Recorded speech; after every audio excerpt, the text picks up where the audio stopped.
విజయనగరం జిల్లా రాజం నియోజకవర్గ అంతకాపల్లిలో జల జీవన్ మిషన్ పథకం ద్వారా ప్రతి ఇంటికి త్రాగునీరు అందించే పథకంను రాజం ఎమ్మెల్యే కొండ్రు మురళీమోహన్ ప్రారంభించారు.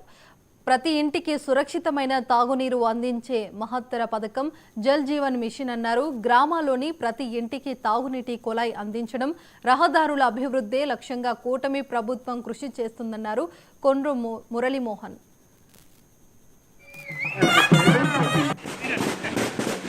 ఈ ఆర్డబ్ల్యూ సంబంధించిన డిపార్ట్మెంట్కి గౌరవనీయ ఉప ముఖ్యమంత్రి గారి డిపార్ట్మెంట్కి 18,450 కోట్ల రూపాయలు బడ్జెట్లో పెట్టడం జరిగింది. ప్రతి గ్రామంలో కూడా ఈరోజు జల్ జీవన్ మిషన్ని అలాగే స్వచ్ఛ భారత్ సంబంధించిన అన్నీ కూడా కార్యక్రమాలు కూడా మరి చాలా త్వరగా జరుగుతాయి. అలాగే ముఖ్యంగా మన నియోజకవర్గం సంబంధించి ప్రతి గ్రామానికి ప్రతి ఇంటికి కుళాయి ఇవ్వడానికి 800 కోట్ల రూపాయలతో ఫేజ్ 2లో జేజీఎంలో పెట్టడం జరిగింది. మడ్డువలస నుంచి నీరు ఇవ్వాలనే నిర్ణయం తీసుకోవడం జరిగింది.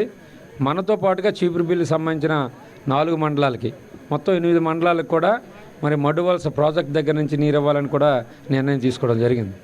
అదేవిధంగా మన నియోజకవర్గం రాజాం నియోజకవర్గం సంబంధించి 20 రోడ్లకి దగ్గర 18 కోట్ల రూపాయలతో మరి నిన్నే డైరెక్షన్ ఇవ్వడం జరిగింది ఎన్ఆర్జీసీ వర్కుల్లో. అలాగే ముందుగా కూడా మేము ఒక 20 కోట్ల రూపాయలతో వర్కులు టేకప్ చేయడం జరిగింది. సీసీ రోడ్లు, అలాగే కొన్ని డబ్ల్యూబీఎం రోడ్లు, అలాగే బీటీ రోడ్లు. సో మొత్తానికి మన ప్రభుత్వం చంద్రబాబు నాయుడు గారి హయాంలో అభివృద్ధి అనేది రాజాం నియోజకవర్గంలో ఈరోజు చూస్తున్నారు కల్లారా.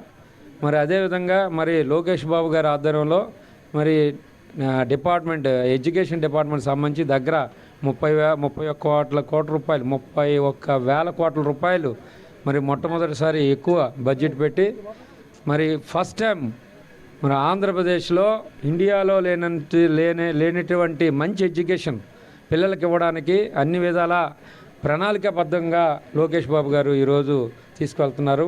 ఈ ఆర్డబ్ల్యూ సంబంధించిన డిపార్ట్మెంట్కి గౌరవనీయ ఉప ముఖ్యమంత్రి గారి డిపార్ట్మెంట్కి 18,450 కోట్ల రూపాయలు బడ్జెట్లో పెట్టడం జరిగింది. ప్రతి గ్రామంలో కూడా ఈరోజు జల్ జీవన్ మిషన్ని అలాగే స్వచ్ఛ భారత్